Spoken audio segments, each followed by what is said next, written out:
who are not law students, would you raise your hands? Very good. How many of those of you who are, how many are veterans? Would you raise your hands? Very good. And how many of you think that marijuana has medical value in some way or other? Those of you who don't think it has medical value, could you raise your hand? Nobody raised their hand in response to that. What's striking to me is having worked on this particular issue since 1982, when my boss, Congressman Hughes, co-sponsored a medical marijuana bill in the House, along with Newt Gingrich and other, and my boss was a Democrat, but the bill was primarily sponsored by 4 leading Republicans, has been that there's large recognition of the medical value of marijuana in the population, but enormous resistance to it. And what I've found is that as a lawyer, it's almost impossible for me to really think about this issue because of the failure of the federal government to look at this in a scientific way as required by the Controlled Substances Act, and by the conflict that has existed at least since 1996 between state law and federal law. I assume everyone knows that marijuana remains in Schedule I of the Controlled Substances Act, and those are the drugs that have no currently accepted use in medicine in the United States. A drug that cannot be safely used under medical supervision, and has a high potential for abuse. Probably the only thing that you can say that is correct is that marijuana has a high potential for abuse in the way in which Congress defined abuse, or at least attempted to define it in the Controlled Substances Act in the legislative history, that abuse means that an individual might use a drug without a doctor's approval, or that the drug is widely available outside of medical channels. I mean, in that sense, of course, marijuana has the highest potential abuse of any of the illegal drugs in the United States, because it's so widely available and it's used by so many people outside of medical approval. If we think of abuse in its more traditional sense as a compound that can endanger the health of the person who uses it, of course it has among the lowest levels of potential for abuse. And so we're even stuck with a statute which is inherently absurd in that the key defining terms are defined by Congress in a way to guarantee that it makes no sense in practical terms. It's hard to think about it as a lawyer when we think about, how we're trying to write laws to govern not only individual behavior, but large bureaucracies, and professions. So how can we ask professionals to handle, dispense, talk about, manufacture, distribute, counsel a compound legally for their patients when the federal law says, no, there is no legal use of this compound recognized? That incoherence leads to tremendous disrespect for the law. It leads, of course, to tremendous conflict, and it leads to tremendous jeopardy. So that the cartoon that's put up that's meant to be in jest, I can't talk to you about this because I might get arrested, or I'm dying and I'm facing legal jeopardy. These are realities that are enormously disturbing to everyone who comes across this. Now, the other side of it, then, is that because, as Dr. McPherson pointed out, the endocannabinoid system is a major biological system in the human body. It's only been discovered in the past 20 or 30 years, if I'm correct. So that if you think about that, at the time Congress wrote this, they really had no idea that the compounds that are in marijuana are drivers of body's function, drivers of control of appetite, drivers of the regulation of muscle, drivers of memory, drivers of numerous regulatory functions of the body. And Congress not only then legislated this to say none of these compounds can be used, and for now 40 years, Congress has insisted that it can't do anything about it. And this is all about politics. Now, one of the things that I love about this particular law school, aside from the fact that I've been asked to speak here a number of times, and I always, and I love the alumni of this law school who I meet in my work so many places, is that you've got a law review of margins which says we're going to approach the question of the study of law from the different sort of approach. We're not looking at law simply from the point of view of how do we advance our career, in a large, downtown firm, but how do we think about the law in terms of its political and social, gender and cultural relations? How many of you would like to ask, see yourself as having a vocation or an avocation in social or political activism? Great. That's why I love coming to this law school. Because this is an issue that cries out for social and political activism in order to attempt to resolve this enormous kind of conflict that exists. Think about the way in which this issue gets presented. Today, how many of you saw George Will's column today talking about legalization of drugs? And a couple hands. It's in the Washington Post op-ed page. It went online last night. And George Will is writing about drug legalization. And at the very end of his column today, he talks about the mendacious, sneaky legalization of medical marijuana. Mendacious.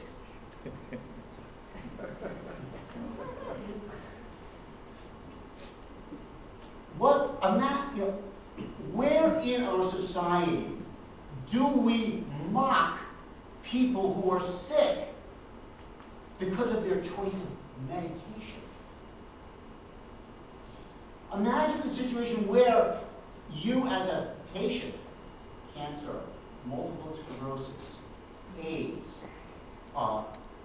numerous, terribly painful, disabling diseases, finding that cannabis is useful, and then finding yourself the butt of jokes by your neighbors, your friends, by television, by politicians, making a joke about your condition because you're a medical marijuana patient. Where does that kind of cruelty come from? It comes from, of course, a whole view about drug policy that is underlying this, that has nothing to do with medication, has nothing to do with sick people, and has all to do about discrimination, prejudice, and hatred, which is what drives our drug policy.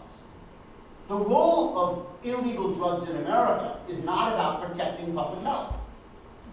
When you ask the American people, is our drug policy succeeding? Overwhelmingly, in poll after poll, they say, no, it's not. It's not keeping drugs out of the hands of kids. It's not preventing crime. So what does it do in our society? Its role, I believe, is to maintain white privilege. Because drug users are associated in our culture as being deviant, and they're black. It was Nixon, who told Haldeman, according to Haldeman in his diary, the whole key is, it's all about the blacks. The key is to do something about it without making it look like it. Where does the war on drugs come from as a cultural phenomenon? It's certainly not about pot-smoking youth. The war on drugs was not about pot-smoking youth, because if it were about that, by 1980, this would have all been over. When I was in law school, I did a survey. 40% of my classmates in law school in 1976 admitted that they were pot smokers. Judges and lawyers for decades have been pot smokers or were pot smokers in law school. Half of American youth for now 4 decades have been pot smokers. It's not about pot. It's not about pot. The rate of incarceration in America was roughly level from 1920 to 1970. And it's taken off and has not stopped going down since then. Now, why 1970? Because 1970 is the moment in our history when the civil rights movement had finally won, where segregation was now illegal in all the different ways it had existed in our society for the prior 50 years. Segregation was like being on parole. You couldn't live here, you couldn't associate with these people, you couldn't go to these schools, you couldn't hold these jobs. It's like being on parole. And it was a form of punishment. So that even though the rate of incarceration was level, the society, of course, was punishing a whole part of the population for the deviant status of being black in a white-dominated society. Well, the civil rights movement won. Well, it won, of course, as we all very well know, after a very, very long, bloody, violent resistance by white society. Did white society that benefited from the privilege of segregation, the privilege of being white, simply give up? Or did the social drivers that favored white privilege find other ways for that to continue to function in society? The answer is yes. And it was through the criminal justice system. And it was through, then, this thing we call the war on drugs. So that drug policy is kind of a species of like urban policy, code word for black. Or we use terms like youth at risk. What's the complexion? What's the pigmentation of the youth at risk when you hear that word and it pops in your head, youth at risk? You're not thinking of the white kid at Bethesda, Chevy Chase High School in Bethesda. You're not thinking about, the white kid in Potomac. You're thinking about a black kid. That's the youth at risk. But as far as drug use goes, the white kids use it more than the black kids do. That's the truth. Who's the real youth at risk for drug use? White kids with money. So what we're stuck with then is medical policy that lies upon this sort of iceberg of unspoken racial politics that drives the criminal justice system in order to maintain white privilege. So we have not only disproportionate arrest and incarceration, you have in New York City, the situation where 50,000 marijuana possession arrests are made each year, but marijuana was decriminalized in 1977. The crime, the misdemeanor for which you can be arrested is marijuana in public display. So a cop stops a black kid on the sidewalk and says, spread him up against the wall, empty your pockets. Your marijuana is now in public display. I'm taking you in. Now I get to fingerprint you. Now I get to put a mugshot on you. Now you're in the system.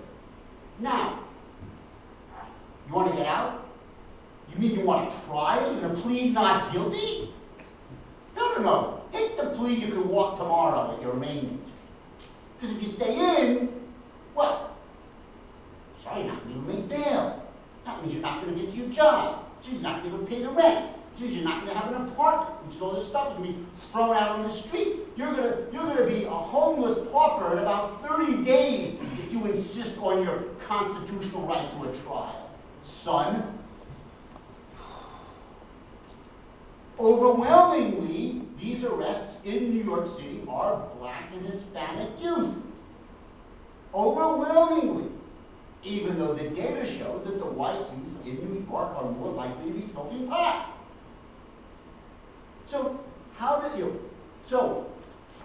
veterans can't get their medicine because we're stuck on this place where marijuana seemed to be a sort of central part of this war on drugs. This war on drugs purports to be about cartels in Colombia and Mexico. But of course, that's where they're really paying the price. 50,000 people dead in the last 5 years in Mexico in order, to have the chaos that's going on there, because we can't possibly stop the drug trade in the United States.